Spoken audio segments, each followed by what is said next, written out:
The general election of 2010 brought in a new parliament, geared, or so they said, towards a new era of progress and change. Unfortunately, however, one thing has not changed at all. The number of women in parliament remains the same this year, just 13 out of a total of 225, despite the best efforts of women's organizations around the country. What this confirms is that improving women's representation in politics is not going to be an easy task, as it is closely linked to the democratization of Sri Lanka's major political parties. In the meantime, women's groups are determined to actively support those who did make it in this time. In our next report, we feature a felicitation ceremony in honor of the women of Sri Lanka's 7th Parliament.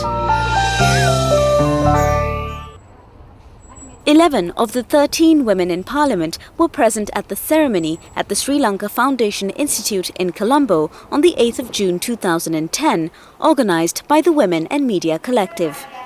They are representatives of the UNP and the UPFA. 2 of them have been given ministerial portfolios.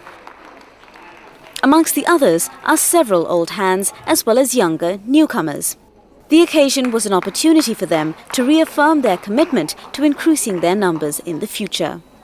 It was also an opportunity for women's groups to highlight the situation and the obstacles that continue to stand in the way of greater women's participation in politics and political processes. ඒත් එක්කම පාකිස්තානයේ බංගලාදේශයේ නේපාලයත් එක්ක සංසන්දනය කරනකොට අපි හිටපු තැනමයි එහෙම නැත්නම් අපි හිටපු තැනටත් පල්ලෙහා තැනක ඉන්නේ. අපි පාර්ලිමේන්තුවේ ඉන්නේ මෙතුමියලා 13 දෙනයි 225 දෙනෙකුට ඒක 105කටත් අඩුයි. අපි පළාත් සභාවල 3.9යි ඉන්නේ. ඒ වගේම කාන්තා නියෝජනය පළාත් පාලන ආයතන හා ප්‍රාදේශීය සභා මට්ටමට එනකොට 1.9ක් වෙනවා. ඒ වගේම අපිට අපේක්ෂකත්වය ලැබෙන්නේ 100.6ක් විතර 53ක් අපි මෙතන ඉන්නවා. මා හිතනවා This time, the government has looked beyond the women in parliament in appointing a minister for women's affairs. However, the new minister, Tissa Karaliata, was present at the felicitation ceremony and pledged to support efforts to increase women's participation and representation in the country's political arena. අපි කාන්තාවට නියත වශයෙන්ම ප්‍රමුඛතාවයක් දෙන්නට ඕනේ. අපේ රටේ අද වගකීම් සම්භාරයක් දරන්නේ විවිධ ආයතන අංශ ප්‍රධානීන් හැටියට කාන්තාව. පාර්ලිමේන්තුවේත් මහලේකම්වරිය හැටියට කාන්තාවක් ටික කාලයක් හිටියා.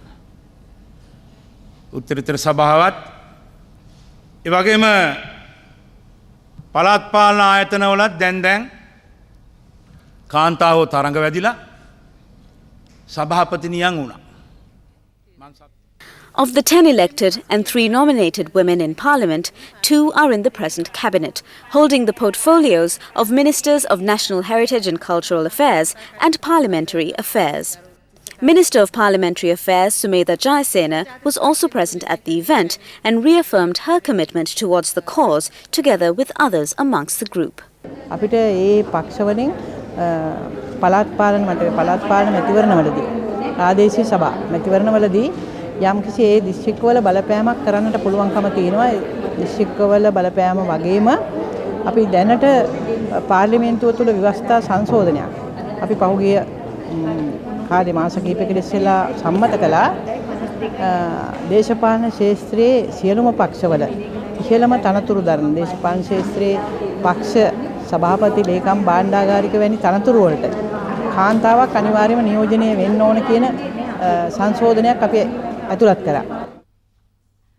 Sri Lanka is the only South Asian country where women's minimum representation has not been guaranteed by law. A quota system introduced in the rest of South Asia has contributed towards bringing about change in those countries and could do the same in Sri Lanka.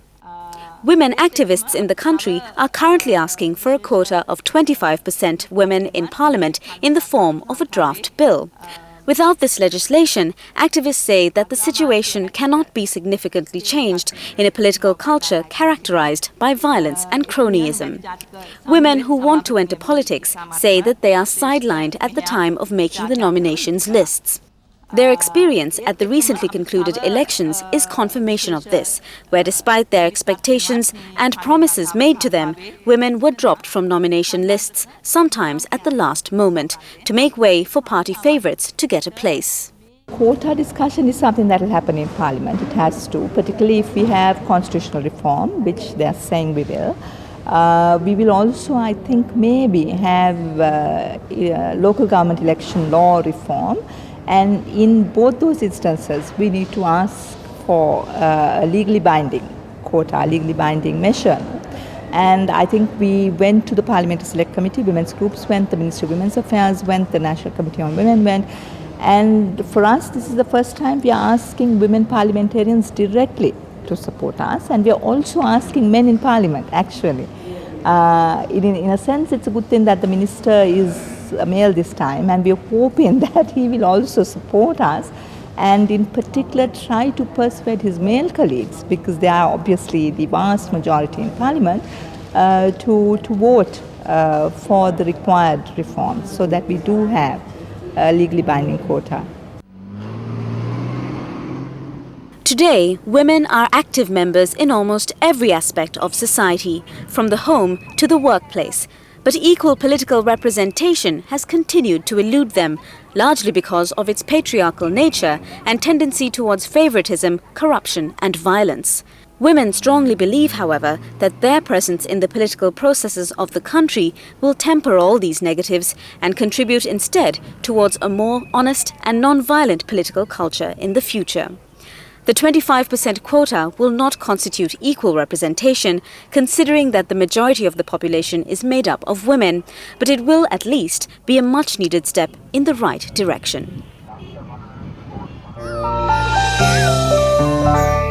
That's all we have time for today, but as usual, please write in to us if you have any comments or feedback on any of our stories. Thanks for watching No War Zone. Join me again next week.